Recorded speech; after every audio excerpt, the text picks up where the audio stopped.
ಸಾರಿಗೆ ಇಲಾಖೆ ನೌಕರರ ಬೇಡಿಕೆಗಳನ್ನು ಮುಂದೂಡ್ತಾ ಇದ್ದಾರೆ. ನಾಳೆ ಬಾ ನಾಳೆ ಅಂತ ಹೇಳಿ ಬೇಡಿಕೆಯನ್ನು ಮುಂದೂಡ್ತಾ ಇದ್ದಾರೆ ಅಂತ ವಿಪಕ್ಷ ನಾಯಕ ಆರ್ ಅಶೋಕ್ ಸರ್ಕಾರದ ವಿರುದ್ಧ ಕಿಡಿಕಾರಿದ್ದಾರೆ. ಸರ್ಕಾರ ಬಂದ್ಮೇಲೆ ಯಾವ ಇಲಾಖೆಗೂ ಹಣ ಬಿಡುಗಡೆಯಾಗ್ತಿಲ್ಲ ಅಂತ ಆರೋಪಿಸಿದ್ದಾರೆ. ಇದು ಸರ್ಕಾರದ ಫೇಲ್ಯೂರ್ ಎಂದು ಆರ್ ಅಶೋಕ್ ಗುಡುಗು.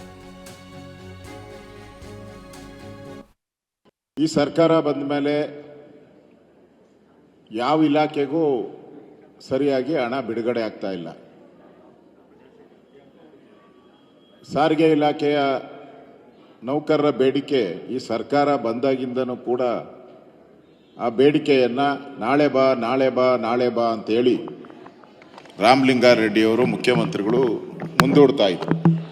ಕಾರಣ ಸರ್ಕಾರದ ಖಜಾನೆಯಲ್ಲಿ ಹಣ ಇಲ್ಲ, ಖಾಲಿ ಆಗಿದೆ. ಈಗ ಅವರು ಸ್ಟ್ರೈಕ್ ಮಾಡ್ತಾ ಇದ್ದಾರೆ.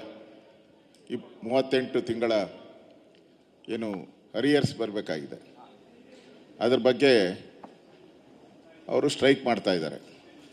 ಅವರ ನ್ಯಾಯಯುತವಾದಂಥ ಬೇಡಿಕೆಯನ್ನು ಸರ್ಕಾರ ಈಗಾಗಲೇ ಈಡೇರಿಸಬೇಕಾಗಿತ್ತು. ನೌಕರರು ಮುಷ್ಕರ ಹೋಗೋವರೆಗೂ ಕೂಡ ಮೀನಾವೇಶ ಎಣಿಸಬಾರ್ದಾಗಿತ್ತು. ಇದು ಸರ್ಕಾರದ ಫೇಲ್ಯೂರು. ಸರ್ಕಾರದಲ್ಲಿ ಹಣ ಇದ್ದಿದ್ರೆ ಇಷ್ಟೊತ್ತಿಗಾಗಲೇ ಅದನ್ನು ಕ್ಲಿಯರ್ ಮಾಡಬೇಕಾಗಿತ್ತು. ಹಂತವಾಗಾದರೂ ಮಾಡಬೇಕು, ಇದ್ರ ಒಟ್ಟೆ ಟೈಮ್ ಆದರೂ ಮಾಡಬೇಕಾಗಿತ್ತು. ಯಾವುದು ಮಾಡದೆ ಇವತ್ತು ಸಾರಿಗೆ ಇಲಾಖೆ ಸ್ಟ್ರೈಕ್ ಬಂದಿದೆ ಅಂತೇಳಿ 26 ತಿಂಗಳದು ಬಿಡುಗಡೆ ಮಾಡೋಕ್ಕೆ ಹೊರಟಿದ್ದಾರೆ. ಈಗ ಅದನ್ನು ಸಾರಿಗೆ ಇಲಾಖೆ ನೌಕರರು ತಿರಸ್ಕಾರ ಮಾಡಿದ್ದಾರೆ. ಈ ಸರ್ಕಾರ ಬಂದ ಮೇಲೆ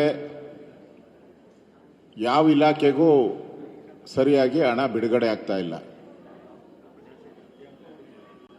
ಸಾರಿಗೆ ಇಲಾಖೆಯ ನೌಕರರ ಬೇಡಿಕೆ ಈ ಸರ್ಕಾರ ಬಂದಾಗಿಂದನೂ ಕೂಡ ಆ ಬೇಡಿಕೆಯನ್ನು ನಾಳೆ ಬಾ ನಾಳೆ ಬಾ ನಾಳೆ ಬಾ ಅಂತೇಳಿ ರಾಮಲಿಂಗಾರೆಡ್ಡಿಯವರು ಮುಖ್ಯಮಂತ್ರಿಗಳು ಮುಂದೂಡ್ತಾ ಇದ್ರು. ಕಾರಣ ಸರ್ಕಾರದ ಖಜಾನೆಯಲ್ಲಿ ಹಣ ಇಲ್ಲ, ಖಾಲಿ